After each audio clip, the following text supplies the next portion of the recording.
Itu urus itu dulu lah. Iya, iya, bentar. Ya, aku ya dikit lagi.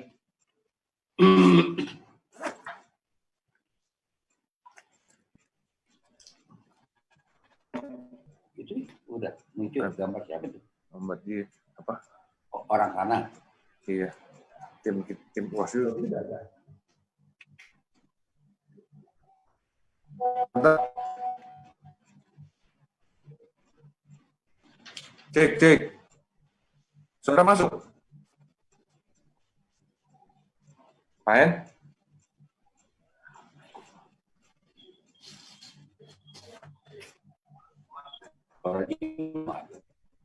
Main masuk gak? Oh, ini ada.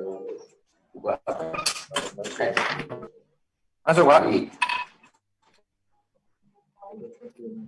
Beli. Suara masuk, Main?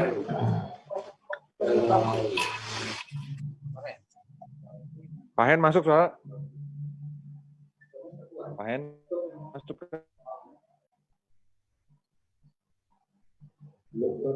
Pak Hen monitor. Pak Hen.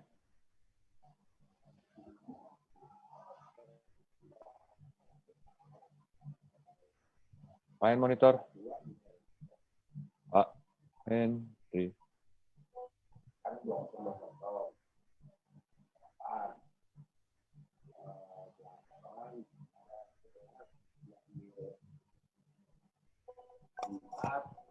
Cek 1 2 cek.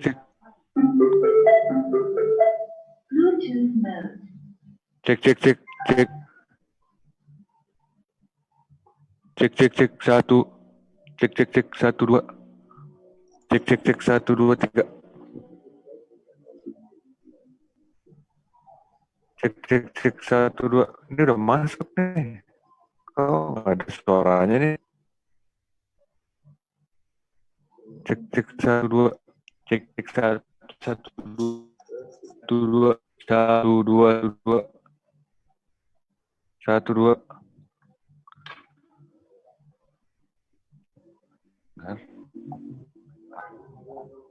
Dengar.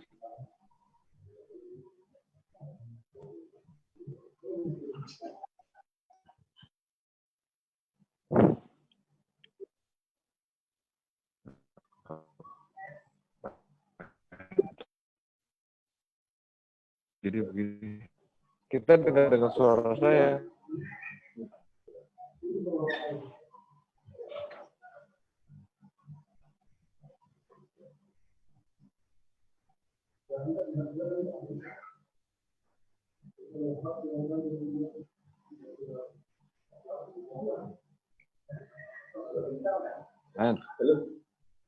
Pak Hen. Ini suara antum Anda dengar? Dengar ya? Dengar. Suara Mas Faiz nggak dengar di sini. Coba cek lagi Suara Putra. Di sini audionya nggak di-mute. Suara antum tak dengar di sini. Sini nggak di-mute padahal. Diulang lagi ya.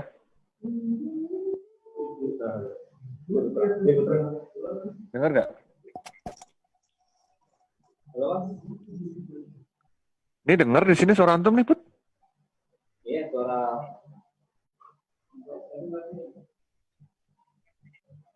Tapi antum dengar. Tapi Anda dengar suara nih. Ngomong, Putra. Iya, suara apa itu tidak keluar. Mikrofonnya. Mikrofon nih. Mikrofon komputer situ maksudnya? Enggak, ini bisa.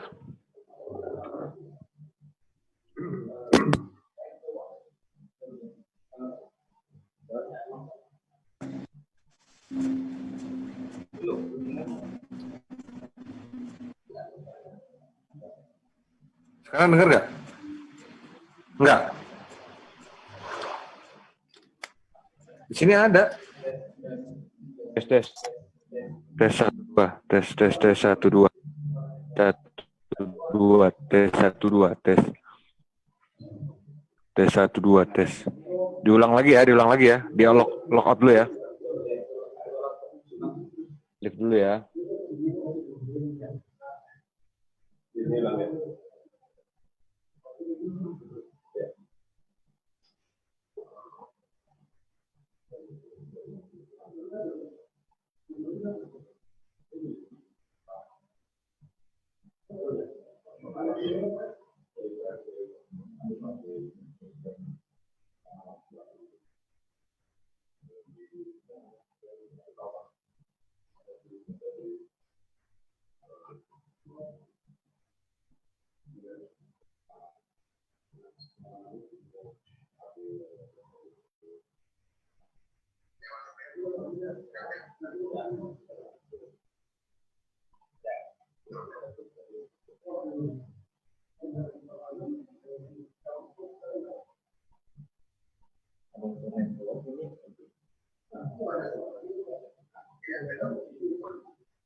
Ya.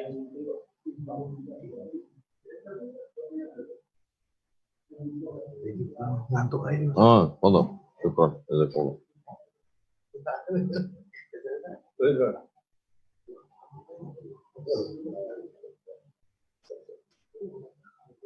مش عارف.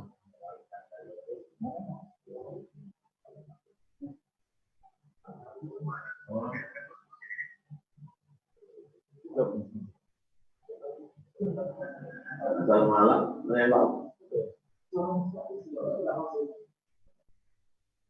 Ini masuk ke mencoba speakernya masuk.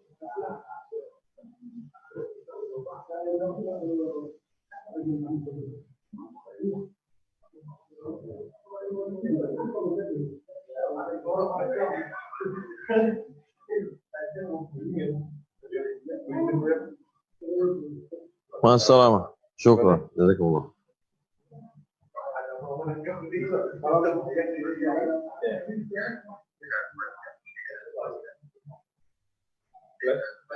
Lagi connect ya? Belum? Nah, ini Pak Henry udah muncul tuh. Suara Pak Pais belum? Cek 1 2 3. Cek 1 2 3. Cek 1 2 3. Itu suara handphone atau suara apa? Gak masuk ya suara Pais. Ini masuk. Apa? Cek 1 2 3. Cek 1 2 3. Suara handphone tadi ya itu ya? Yang masuk malah suara handphone. Iya, suara handphone ini. Ini suara. Kamu tak kami tengok kan? Di sini udah. Malam kan? Malam. Ini suara dari YouTube. Keluar tuh semua. Suara Pak Pais tak dengar ke sini. Tak keluar.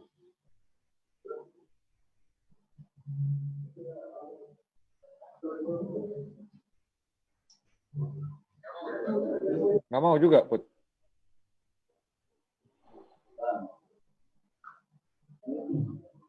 Oke, 1 2 3. Di sini input levelnya ada nih.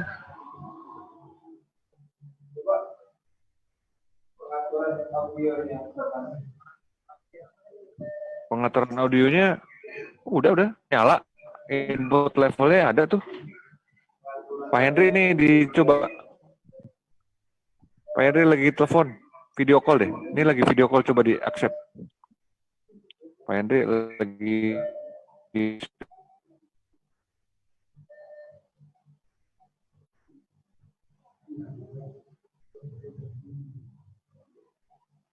udah ada tuh level audionya udah ada tuh. Level audionya udah ada tuh, level audionya. Level audionya udah ada tuh. Level ada tuh. Ada tuh. Ada udah beres.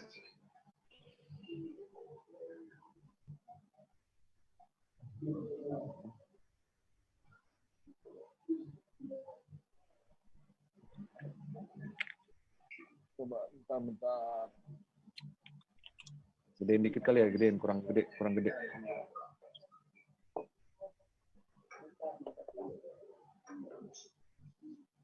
Audionya sudah ada Put di situ Put. Tapi ini nggak keluar loh. Coba bentar ya keluar dulu. Ini.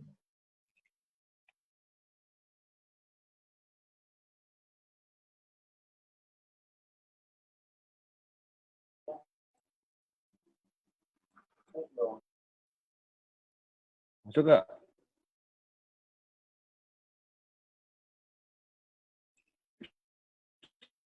Satu, dua, masuk udah.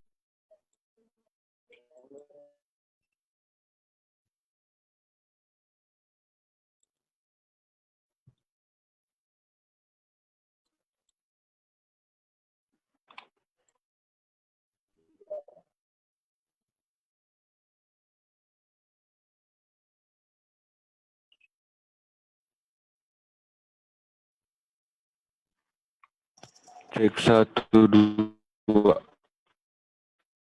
Cek.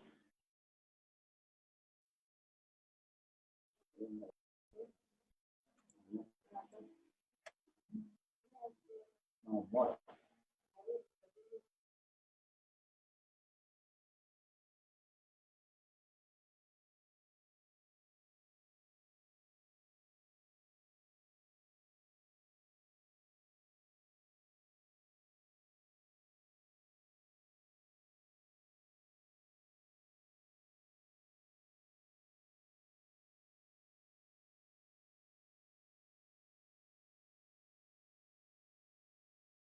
Assalamualaikum.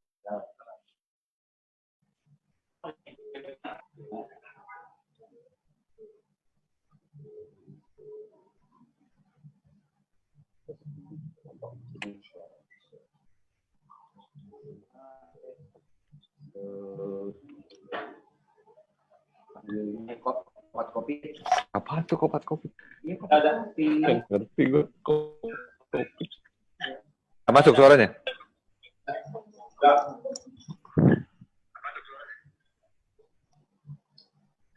Masuk. Pak Henry masuk. Suara Faiz masuk di Zoom. Masuk. Oke, mantap. Nah, oke.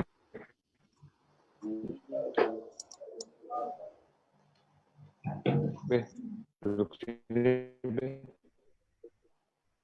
Babe pakai ini di kanan. Oh, kanan doang. Kanan kiri biar enak aja. Oh. Iya, punya itu. Iya, kamu. Ya, kita duduk posisinya duduk.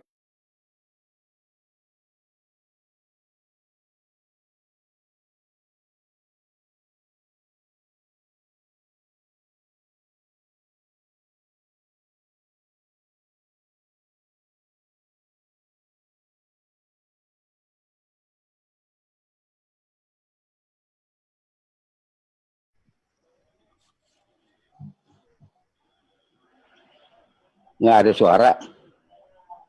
Ada tuh, HP ya. Ya, HP dulu. HP. Tuh.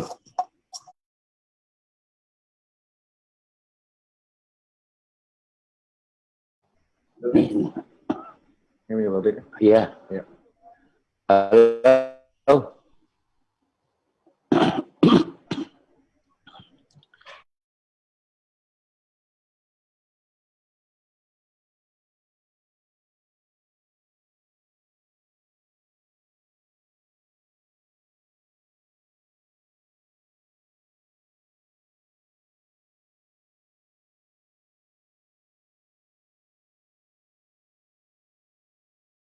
Ridwan Saidi. Waalaikumsalam Pak Ustadz Abdul Somad. Masya Allah. Bagaimana Apa kabar, Pak? Sehat. Bagus, sehat, alhamdulillah. Alhamdulillah. Saya di Mesir tahun 1998, satu rumah dengan seseorang, sekarang dosen di UIN Ciputat. Beliau punya koleksi kaset. Waktu itu belum ada flash disk dan CD. Kaset itu bercerita tentang teosofi, tentang Raden Ajeng Kartini, tentang Sunok Horgronye. Koleksi itu beliau dengarkan setiap hari. itulah awal saya 22 tahun yang lalu mengenal Babe Ridwan Said. Kumpulan ceramah-ceramah Babe tentang teosofi, tentang Raden Ajeng Kartini, tentang Snok Norgron. Saya sangat penasaran, ingin ketemu waktu itu, dan alhamdulillah malam ini adalah keinginan saya yang amat sangat lama, ingin berdialog dengan Babe. Saya merasa amat sangat senang. Mudah-mudahan Allah membalas kebaikan Babe yang merespon keinginan kami. Iya, langsung itu spontan. Iya. Ada yang mau saya tanyakan ini, Be, banyak persoalan. Iya. Pertama tentang ketuhanan yang berkebudayaan. Iya. Ketuhanan dengan kewajiban melaksanakan syariat Islam bagi pemeluknya. Iya. Ketuhanan yang Maha Esa. Dari ketiga bentuk kalimat ini, gimana sejarah kronologisnya?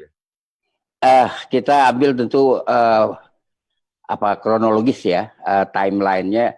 Ketuhanan yang Maha Esa atau monoteisme itu lebih dulu masuk pada abad kedua Masehi dibawa oleh Queen of Sheba. Dia adalah pengikut monoteisme Musa. Itu ada bukunya Moses and Monotheism oleh Sigmund Freud. Dia masuk dari Kedah dulu, dari Kedah dia pergi Aceh, dari Aceh dia ke Sipiro karena dia penggemar emas. Dari sana dia pergi ke Tanah Melayu, terus dia pergi ke Jambi, di mana dia mendirikan bangunan itu masih ada, yaitu Manapo mestinya, karena lidah penduduk itu Manapo, artinya anything to support life. Itu abad kedua Masehi, sekarang dianggap candi, padahal tidak ada urusan dengan agama Buddha. Lantas dia pergi ke Minangkabau, ada di daerah yang Kabupaten Baru itu Damas Raya ada Muara Sabak, di Painan ada Muara Sabak, lantas di Pasaman ada Tanjung Sabak. Monoteisme lantas turun ke Jambi, Pagaruyung, Minangkabau ke Palembang, itu ada makam Sabo Kingking, pengikut Sabak. Juga ada prasasti-prasasti yang diklaim sebagai prasasti Sriwijaya, padahal bukan, itu prasasti kaum Sabak. Kemudian di Lampung dia membuat Damraman di Metro Bendungan, lalu dia masuk Jakarta, di Marunda ada bendungan Damraman juga, lalu dia pergi ke Bekasi, Kerawang, dia bikin bangunan yang hampir sama dengan Manapo Jambi, tapi namanya Unur, subject with intense affection. Dari Karawang, dia masuk langsung ke Cipari Kuningan melewati Sumedang. Dari Cipari Kuningan dia kembali ke tempat asalnya. Jadi sekitar 10 tahun dia pergi menyebarkan monoteisme. Itu yang satu, yang kita kenal sekarang sebagai ketuhanan yang Maha Esa. Yang berikutnya itu sebelum kita masuk ke ketuhanan yang berkebudayaan, tadi Pak Ustadz apa tadi yang ketuhanan yang Maha Esa? Ketuhanan dengan syariat. Syariat Islam. Oke. Itu 9 tokoh, diantaranya 5 Muslim, yang menjadi panitia perumus dari sidang-sidang BPUPKI tentang Pancasila. Dia kelima kawan kita ini, bapak kita ini tidak, orang Jawa bilang tidak ujuk-ujuk memasukkan syariat Islam. Tidak ujuk-ujuk. Karena sejarah masuknya syariat Islam ke dalam sistem hukum Indonesia itu dimulai dari adanya zona-zona ekonomi. Kalau kita buka kitab sejarah itu penuh sesak dengan kerajaan yang ada maupun kerajaan fiktif. Kerajaan yang ada di Sumatera itu mulai dari Samudra Pasai, kemudian Kesultanan Aceh, Langkat, Delhi, Serdang, Asahan, tempatnya Pak Ustadz. Lalu Jambi, Siak dulu, Siak, Bengkalis, Gasip, kemudian Pagaruyung yang besar, Kerajaan Palembang, lalu Kesultanan Palembang. Di Lampung yang ada zona ekonomi. Nah, zona ekonomi inilah dari Banda Aceh, Banda artinya zona ekonomi, sampai Raja Ampat dan Banda Neira, itu adalah zona ekonomi. Seperti kita tahu, pelayar Arab menyebut daerah Banda Neira, dan Raja Ampat itu adalah Al-Masyriq Syarqiyah, negeri timur yang paling timur. Mereka diikat oleh bahasa Melayu. Yang kedua, mereka diikat oleh hukum Laut Melayu. Yang di Melaka dikatakan itu adalah kanun Laut Melaka. Hukum Laut Melayu dan kanun Laut Melaka itu berdasarkan fikih Islam. Itu yang apa itu masuknya Islam atau hukum Islam ke dalam sistem hukum kelautan pada waktu itu. Dan kemudian bagaimana ada dalam peradilan. Dalam peradilan Belanda datang itu membawa sistem peradilannya sendiri, kemudian tidak jalan. Di Jakarta, karena dia masih di Jakarta, dia mengundang seorang ulama namanya Asmat bin Asba, orang tempatan, kalau kata bahasa Melayu, dia diminta masukan.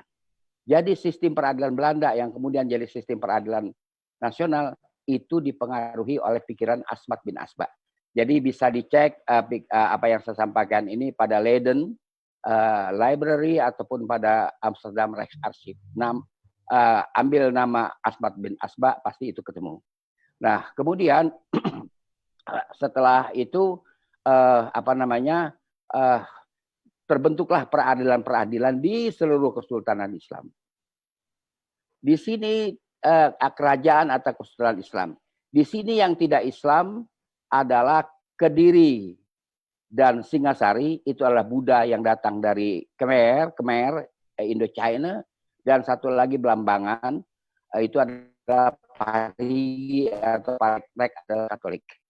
Selebihnya adalah Islam. Saya kira yang Bali itu minor power system, jadi saya tidak bahas. Seluruhnya adalah Islam di sini. Dan seluruhnya memberlakukan hukum Islam. Diawali dengan hukum Laut Melayu, lalu masuk ke dalam sistem peradilan. Jadi ketika ada sidang 9 tokoh merumuskan Piagam Jakarta, itu mereka bukan tiba-tiba saja berbicara begitu. Sudah ada sejarahnya, riwayatnya, hukum Islam masuk. Nah, itu mengenai hukum Islam.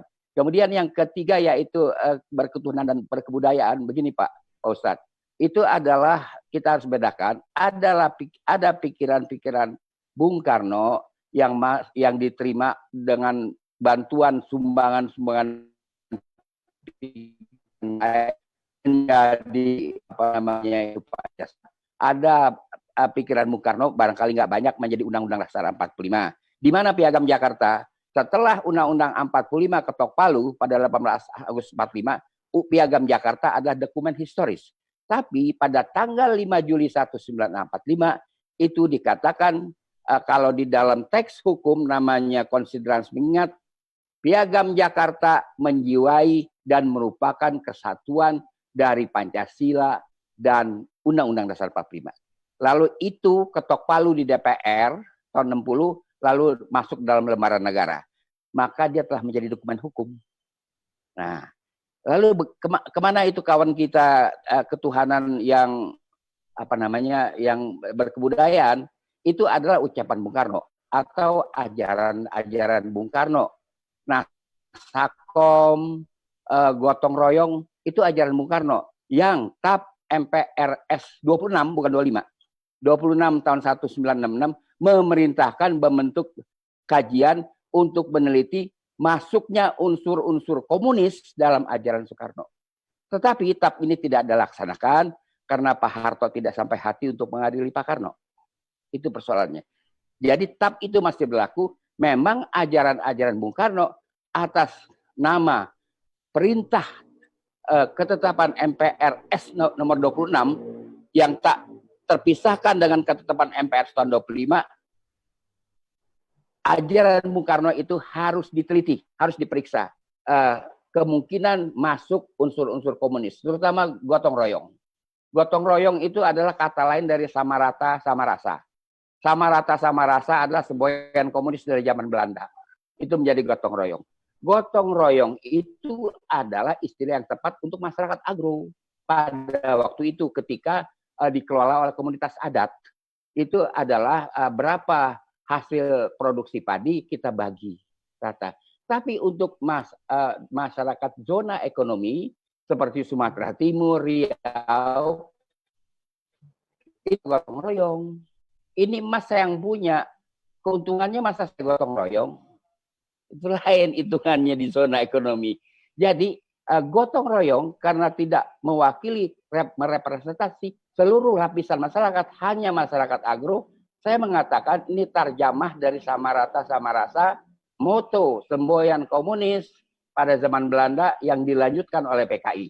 Saya kira itu Pak Ustadz. Begini Be, kalau kelompok kiri ingin mengembalikan simbol-simbol berkebudayaan, gotong royong, sama rata, sama rasa, lalu kemudian kelompok kanan juga ingin mengembalikan kewajiban menjalankan syariat Islam bagi pemeluknya, yang sebetulnya kita sudah 75 tahun ini menemukan win-win solution, jalan tengahnya ketuhanan yang Maha Esa. Lalu kemudian kalau yang kiri ingin membawa istilahnya, yang kanan juga ingin membawa istilahnya, apa yang akan terjadi? Begini Pak Ustadz, yang pertama dulu, si kiri itu tidak punya dasar hukum untuk membicarakan segala gotong royong, Pancasila diperas-peras, itu nggak ada dasarnya. Kita ada dasarnya. Piagam Jakarta itu berada dalam lembaran negara.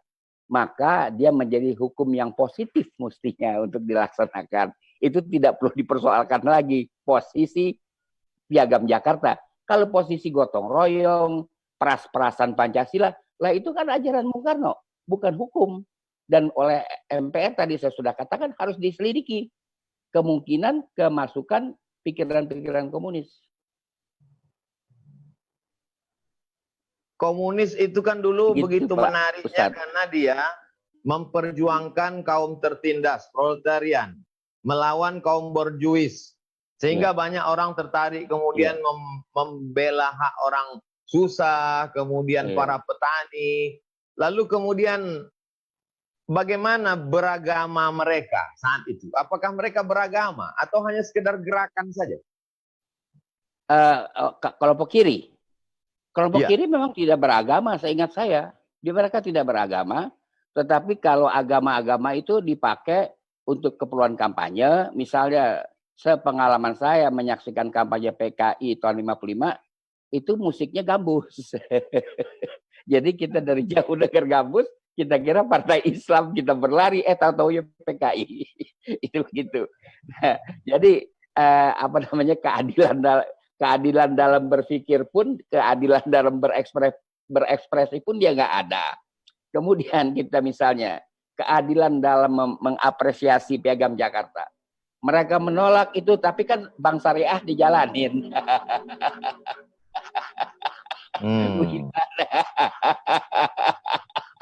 Iya kan? Piagam Jakarta ekstrim. Kok Bank Syariah nggak ekstrim? Ini persoalan surat kita. Bagaimana dengan Pram, Be?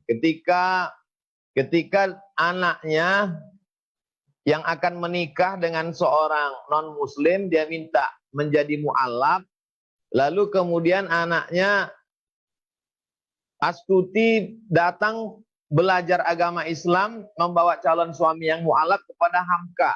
Diceritakan dalam tulisan anak Buya Hamka tentang biografi bapaknya. Bukankah itu menunjukkan mereka juga beragama, taat beragama? Ini Pramudia Anantatur. Ya. Pram itu Pramudia Anantatur. Ya. Ya. Pramudia Anantatur itu adalah istrinya kemenakan Muhammad Husni Tamrin. Dia bertetangga dengan saya. Jadi karena Pram itu dibuang ke Pulau Buru, tentu lebih dekat kepada ibu dan mendapatkan pelajaran-pelajaran agama. Pramudia sendiri aslinya bukan PKI, tetapi ketika Lekra berdiri dia ikut Lekra, karena Lekra memberi santunan kepada pelukis-pelukis. Dia mau melukis nggak punya kanvas, dibeliin sama Lekra, ya kan? Dia membuat novel nggak ada penerbit, diurus sama Lekra. Itu Pak. Jadi kalau 100% Pram mengatakan saya bukan PKI, ya nggak seperti itulah. Dia dekat dengan PKI, dialah yang katakanlah istilah yang saya gunakan mengeksekusi Buya Hamka di dalam ruangan Lentera Harian Bintang Timur yang dia asuh. Habis di situ Buya Hamka. Dalam hal ini HB Yasin yang membela Buya Hamka dari segi kesusastraan. Sarekat Islam sebagai gerakan politik Islam memperjuangkan kemerdekaan.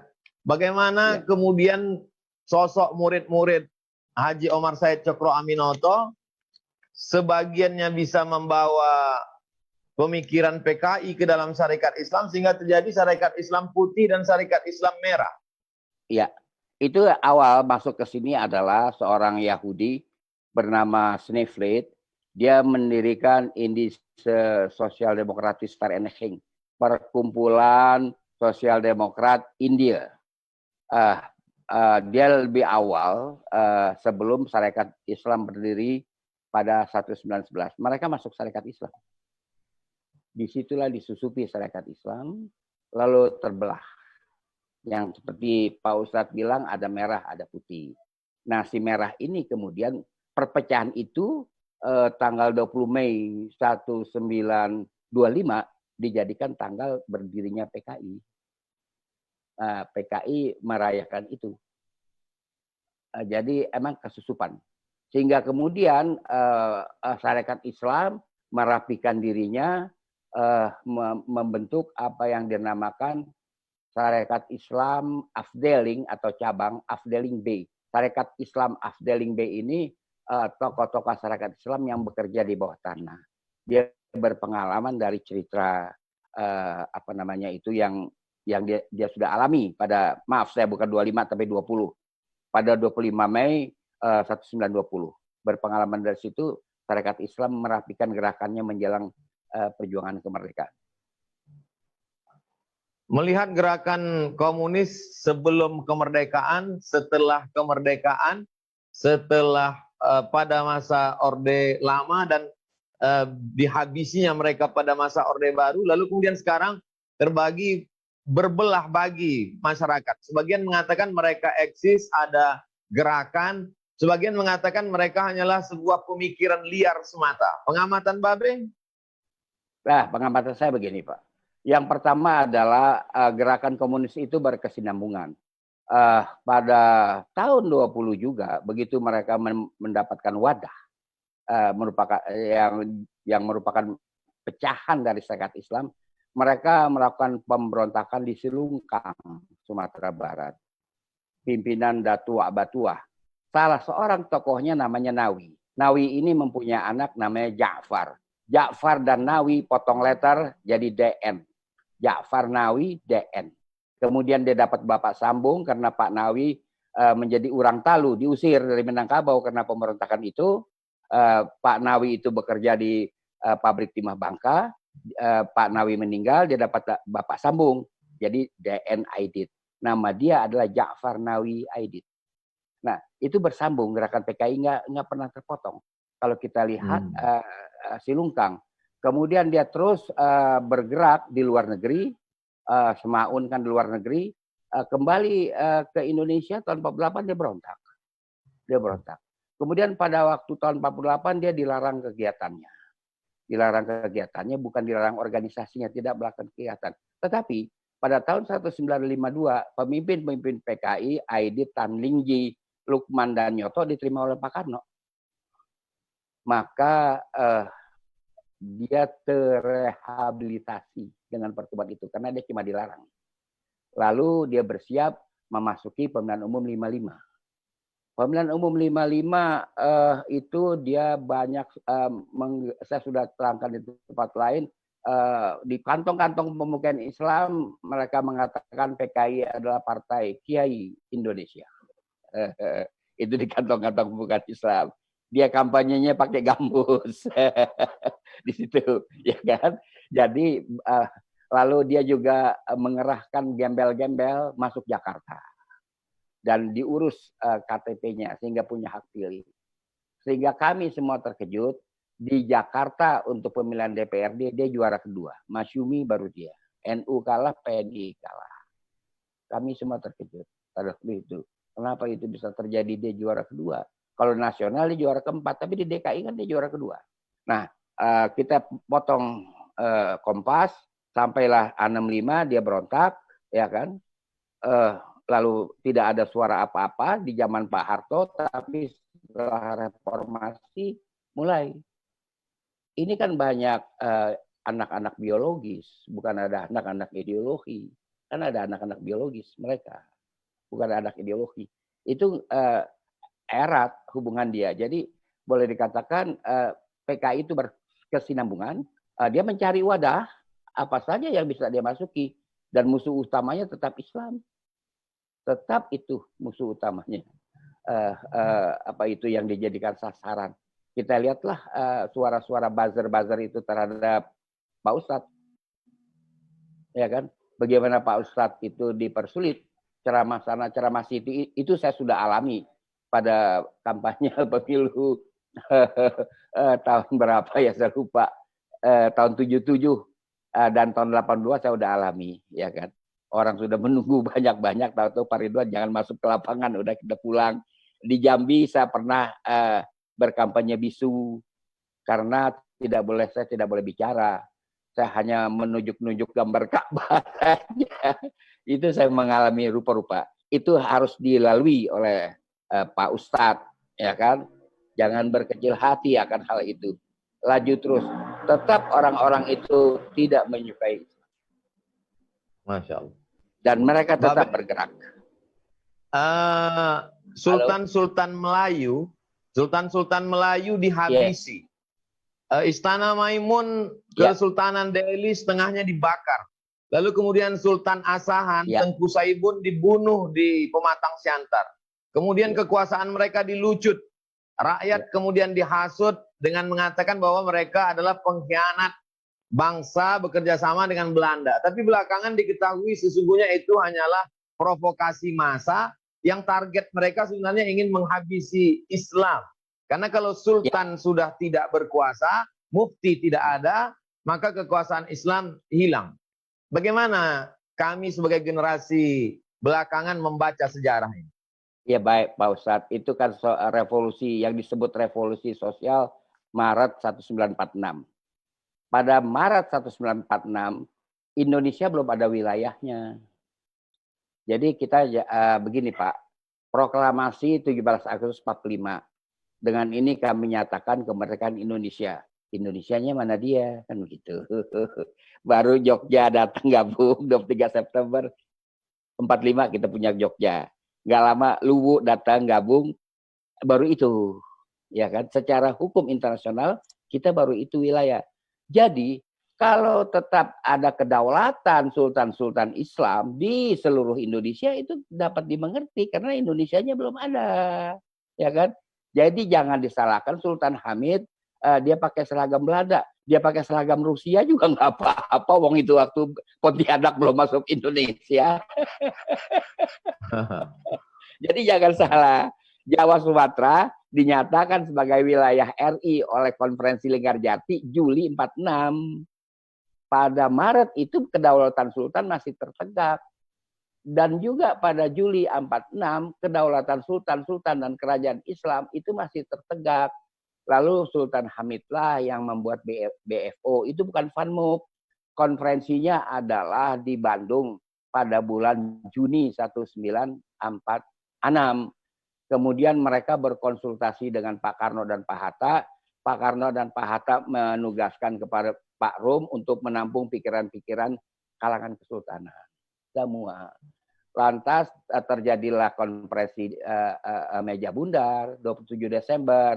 Kalau BFO yang merupakan federasi dari 15 kekuatan daerah antara lain sultan-sultan itu tidak tanda tangan, kagak jadi. Republik Indonesia Serikat kan ada tahapannya, nggak langsung RI. Republik Indonesia Serikat. Kemudian diangkatlah Pak Natsir sebagai Perdana Menteri karena beliaulah yang diterima oleh sultan-sultan. Disitulah dalam masa kekuasaan Pak Natsir dari bulan Januari sampai dengan Agustus dia bekerja, menghubungi semua sultan, meminta pendapat sultan-sultan. Kalau S-nya kita buang Republik Indonesia saja, kurang lebih begitu. Semua setuju. Dan kemudian ketika ada pernyataan dari PBB, karena waktu kita raise keanggotaan kita itu kan S-nya dibuang, RI-nya ditambahin S di PBB. Nah kemudian ketika S-nya mau dibuang lagi, itu ada resolusi lagi. Itu disetujui oleh Sultan Hamid dan sultan-sultan bahwa yang jadi anggota PBB sekarang Republik Indonesia, kan gitu.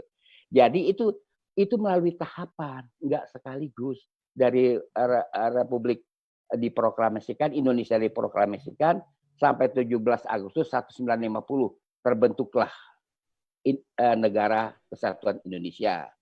Diringkas NKRI. Di zaman reformasi ditambahin NKRI harga mati.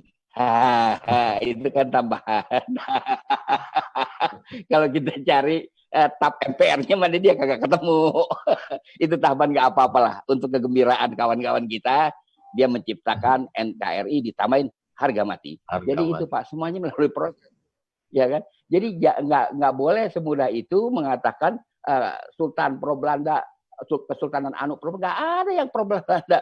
Semuanya bekerja untuk Indonesia. Kalau nggak ada kesultanan, tidak ada cerita Indonesia. Jangan salah, karena kesultanan itulah berikut zona-zona ekonomi mereka yang membangun hubungan internasional. Begitu Pak. Dan inilah begitu semangatnya Pak Nasir untuk meraih hati para sultan, untuk menyatukan. Ya. Karena Pak Nasir diterima oleh para sultan-sultan Melayu khususnya. Lalu kemudian kenapa pada akhirnya Pak Nasir malah bergabung dengan PRRI? Apa yang terjadi sebenarnya? Saya tanya dengan Pak Nasir dalam suatu pembicaraan, saya bilang, Pak Nasir, kenapa Bapak ikut berontak? Dia nggak menjawab pertanyaan saya. Dia tinggal di Jalan Cokroaminoto, dulu namanya Jalan Jawa. Serambi depan rumahnya itu pintunya terbuka. Dia mengalihkan pandangannya ke jalan raya. Dia memperhatikan becak-becak, baru dia menatap saya dengan kaca. Dia bilang, Saidi, hampir setiap malam pemuda rakyat 2 truk datang ke rumah kami, berteriak-teriak menteror kami. Kemudian Umi, istri beliau ditunjuk. Umi itu terus-menerus diteror telepon. Saya mengadukan kepada Kejaksaan Agung meminta perlindungan. Tetapi nggak ada respon kalau bahasa sekarangnya. Akhirnya Saidi, dia memanggil saya Saidi, saya memutuskan Jakarta bukan tempat yang tepat untuk saya bermukim lagi. Saya harus kembali ke Padang. Dia kembali ke Padang. Sampai di Padang, tahu-tahu teman-teman sudah menyiapkan itu. Katanya maksudnya PRRI. Jangan salah, Pak Nasir nggak ikut kabinet PRRI. Dia menyarankan, kalau kita katakanlah berontak, harus tetap di dalam Republik Persatuan. Di dalam Republik Persatuan, istilah dia bukan negara kesatuan, harus tetap dalam Republik Persatuan. Dan Pak Nasir itu tidak jadi menteri apa-apa, tidak punya jabatan di PRRI, tapi beliau ikut lari-larian, dikejar-kejar tentara pusat Islam pada waktu itu. Dan diserukan agar kembalilah nanti akan dapat amnesti dan abolisi. Pak Nasir kembalilah ke Jakarta, langsung ditangkap, digiring ke penjara. Mula-mula penjara gang tembok di kota, lalu terakhir dibuang ke Hotel Willis di Madiun. Begitu cerita beliau. Jadi dia nggak ikut. Dia hanya memberi saran, harus tetap di dalam Republik Persatuan, kata beliau. Begitu Pak. Masya Allah. Babe, slogan-slogan seperti pengkhianat, kemudian pemberontak, kemudian anti Pancasila, kemudian ingin menjual Indonesia, kemudian muncul apa yang disebut dengan komando jihad. kemudian ingin membuat negara Islam dalam negara, itu sebetulnya ada atau hanya sebagai alat momok untuk membungkam tokoh-tokoh atau menangkap ulama? Begini Pak, sebelum itu pada masih PKI berkuasa, saya terus terang terlambat menyelesaikan studi saya karena tiap malam tidak tidur menunggu laporan teman-teman yang operasi di jalan. Kalau ada di suatu sudut jalan, di jalan mana ada coretan tembok. Coretan tembok PKI itu dua saja kalimatnya. Yang pertama adalah Kartosuryo, Darul Islam di kota, Darul Islam di hutan, HMI Darul Islam di kota, kan gitu kata PKI. Lalu ada juga HMI Antek CIA. Nah itulah yang kami alami saban malam. Nah yang sekarang ini yang dia katakan rupa-rupa terorisme dan sebagainya, itu kalau saya lihat physically apa yang disebut teroris itu, saya tidak yakin bahwa itu teroris. Maaf ya Pak, karena kebanyakan gerakan badannya itu LGBT. LGBT kan kalau di dalam kompetisi sepak bola, dalam pilpres tuh ada petahana, ya kan? Ada petahana, ada yang menyerang kan gitu. Ini petahana kebanyakan mereka. Lihatlah putar filmnya yang Marriott lah, yang segala macam itu kebanyakan orang-orang reketnya LGBT. Nah, apakah itu teroris? Tidak samalah dengan George Habash, dengan anak buahnya yang menghancurkan Israel di mana-mana pada tahun 60-an, 70-an. Nggak sama. Dengan Leila Khalid yang membajak pesawat El Al Israel, nggak sama, Pak. Kebanyakan sifatnya begitu. Jadi ya terus terang timbul tanda tanya, kok semudah itu kan, kok kayak begitu terorisnya kan. Model-modelnya ya kan. Juga ini maaf ya saya cerita ke dokteran, kawan saya ahli forensik ketika memeriksa Nurdin M. Taub itu, dia bilang duburnya penuh dengan pecahan-pecahan, apa itu luka-luka. Tapi tentu bukan karena granat itu, kalau kok pas duburnya yang luka-luka gitu kan. Lecet lah kalau kata orang Jakarta, ya kan. Itu dia udah berpulang, kawan baik saya dari kecil malah, sekampung malah dia bilang begitu. Jadi ini yang harus kita berpikir ulang, mengkaji ulang kembali. Kok semudah itu mengatakan itu Islam? Ya kan, semudah itu mengatakan itu Islam. Jadi ini harus dikaji ulang ya. Kita nggak bisa menerima begitu saja. Ini agama kita, agama orang baik-baik kalau kata orang Betawi kan, ya kan. Itu kita nggak bisa terima begitu saja, Pak. Kira-kira itu jawaban saya. Begitu hebatnya perjuangan Jenderal Ayani, Ahana Sution terhadap solidnya mereka terhadap Bung Karno, terhadap nasionalisme, terhadap Pancasila. Tapi kemudian mereka dihabisi oleh PKI. Lalu kemudian bagaimana ulama seperti para kiai di pondok pesantren, terlalu panjang cerita. Lalu kemudian kalau kita belajar sejarah, kan sebagian orang mengatakan apa sih perlunya belajar sejarah, tapi kemudian kita tidak ingin sejarah berulang, karena dengan belajar sejarah kita bisa mengantisipasi. Nah, apa yang perlu bagi generasi muda sekarang menangkap gejala-gejala, indikasi-indikasi saat ini? Saat ini atau saat lalu itu trennya masih sama. Trennya itu diwarnai dengan politik anti-Islam. Saya mulai dengan sejarah kita. Kita bukalah sejarah kita. Bab pertama Sriwijaya dan Tarumanagara. Dua-duanya fiktif, Pak. Itu hanya semata-mata untuk mengatakan bukan Islam yang pertama masuk Indonesia. Yang masuk Indonesia adalah Hindu dan Buddha. Saya balik bertanya, dari komunitas mana Hindu dan Buddha ini yang datang ke Indonesia? Karena bermigrasi itu harus ada modal. Karena dia tidak punya family di Indonesia, apalagi menyebarkan agama, apalagi bikin kerajaan. Dari mana? India tidak mungkin. India tidak ada kerajaan Hindu sampai mereka merdeka 1947. Dari mana? Dari Butan. Butan itu penghasilannya saya tahu, dia jualan kerbau pendek di pasar Jumat Ciputat. Kapan kayaknya orang dagang kerbau pendek? ya kan? Tibet itu teokrasi.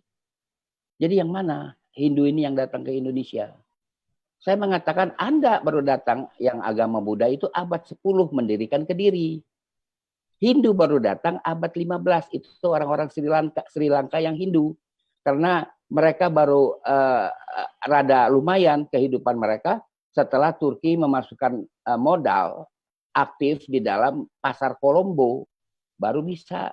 Itu orang Sri Lanka. Makanya tidak ada base-nya.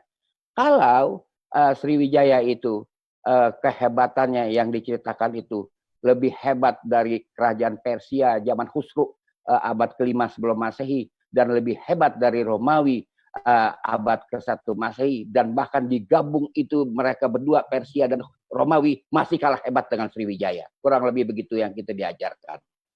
Oke, dia agama Buddha, oke. Bawa ke rumah saya satu saja orang Sumatera yang beragama Buddha. Satu saja, jangan banyak-banyak.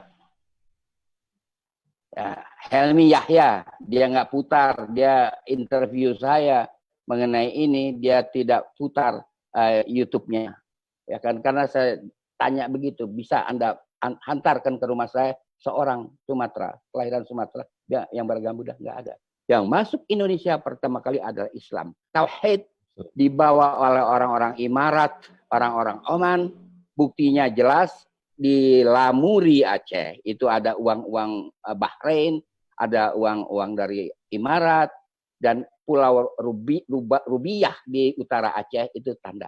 Karena Rubiah adalah mata uang yang dibawa oleh Imarat. Sriwijaya apa buktinya? Anda mengklaim semuanya. Mengklaim seluruh situs yang ada di Sumatera sebagai situs Buddha. Saya takut suatu hari Anda akan klaim jembatan Ampera juga peninggalan Sriwijaya. Itu ketakutan saya. Saya sering nggak bisa tidur. Jangan-jangan jembatan Ampera ini.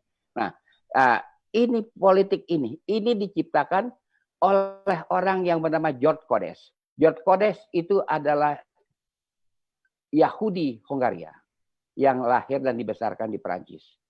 Oleh ilmuwan sejarah dan arkeologi Indonesia dianggap dia maha ilmuwan. Dia adalah tukang jaga perpustakaan. Kerja dia di Paris. Dia datang ke Hindia Belanda dan dia ciptakan itu kerajaan itu.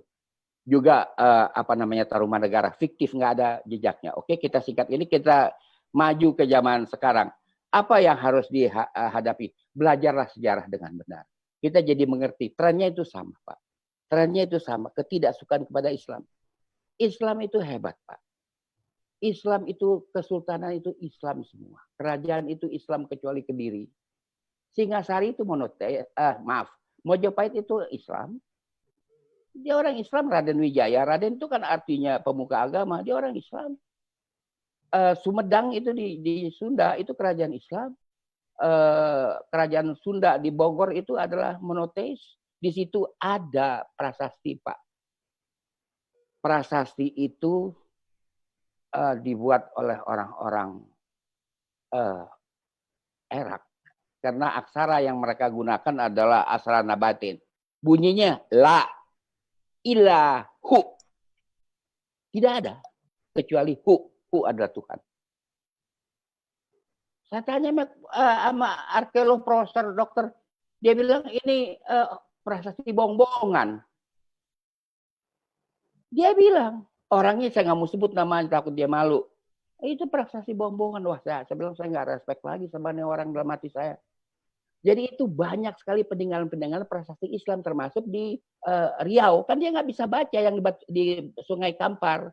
Itu yang di Sungai Kampar itu aksara yang digunakan adalah aksara sejaman dengan Nabi Allah Ibrahim, Akadia, bahasa Akadia yang dipakai. Dia kan nggak bisa baca.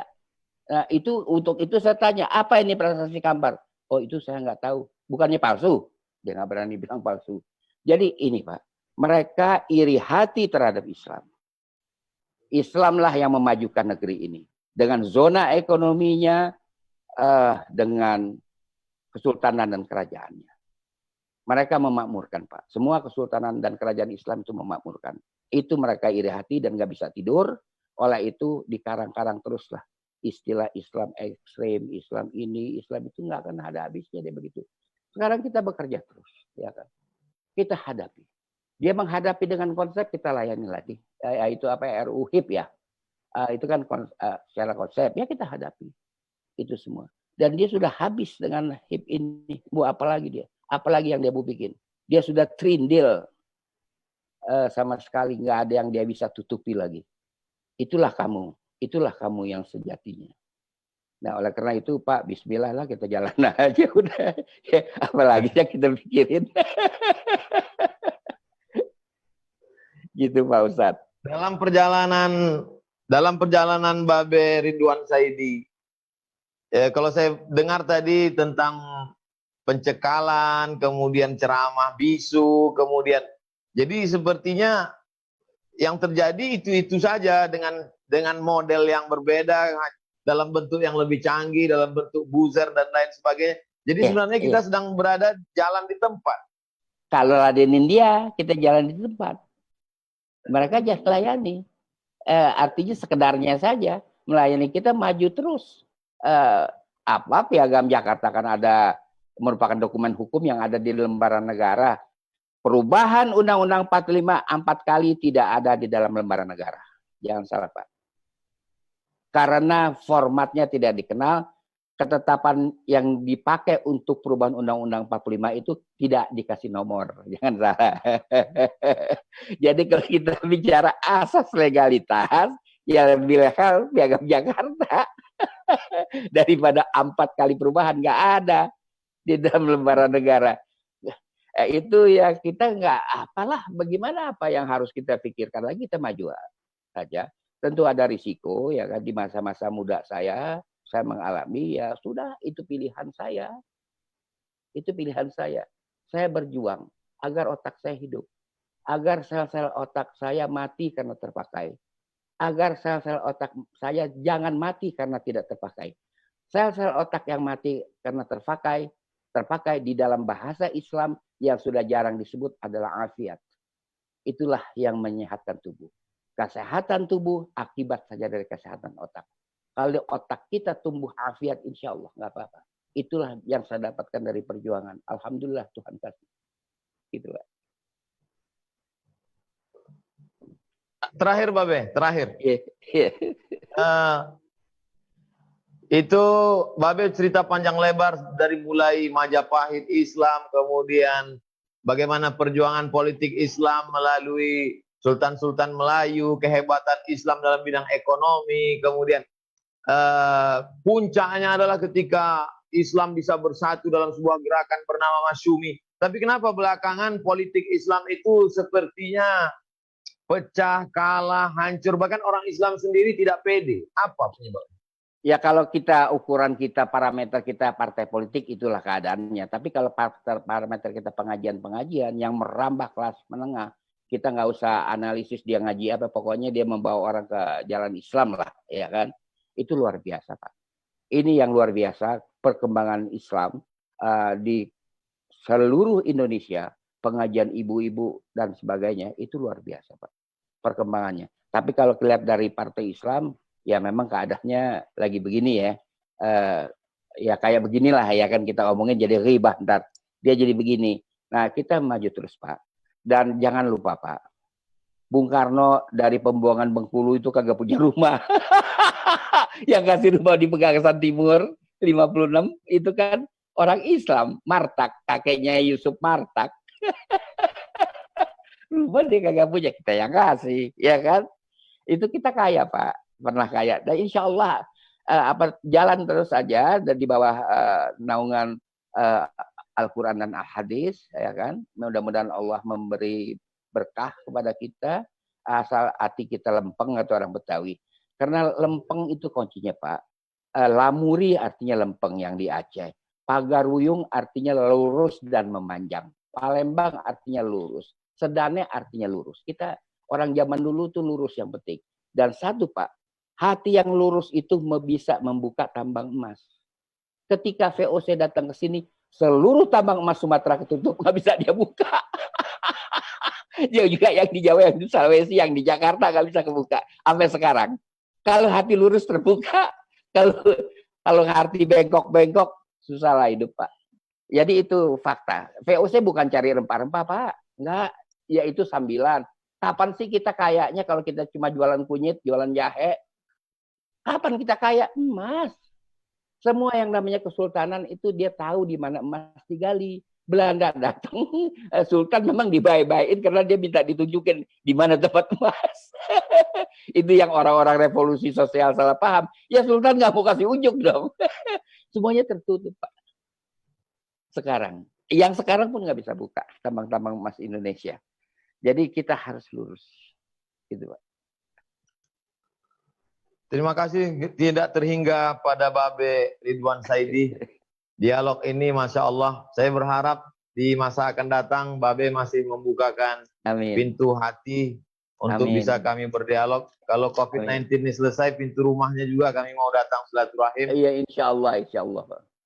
Dialog dengan Babe membuka wacana, pengetahuan baru, perbendaharaan sejarah yang luar biasa. Betul kata para ulama, duduk bersama orang alim sama seperti duduk di perpustakaan berhari-hari. Mudah-mudahan dengan pencerahan dari Babe kami menjadi generasi yang lurus, generasi yang lempang. Doakan kami selalu. Amin. Terima kasih. Jazakumullah khairal jaza. Saya mohon maaf selama dialog ini mungkin ada kata yang tidak berkenan di hati, menyinggung perasaan Babe. Mohon doa selalu. Jazakumullah. Wassalamualaikum warahmatullahi wabarakatuh. Waalaikumsalam.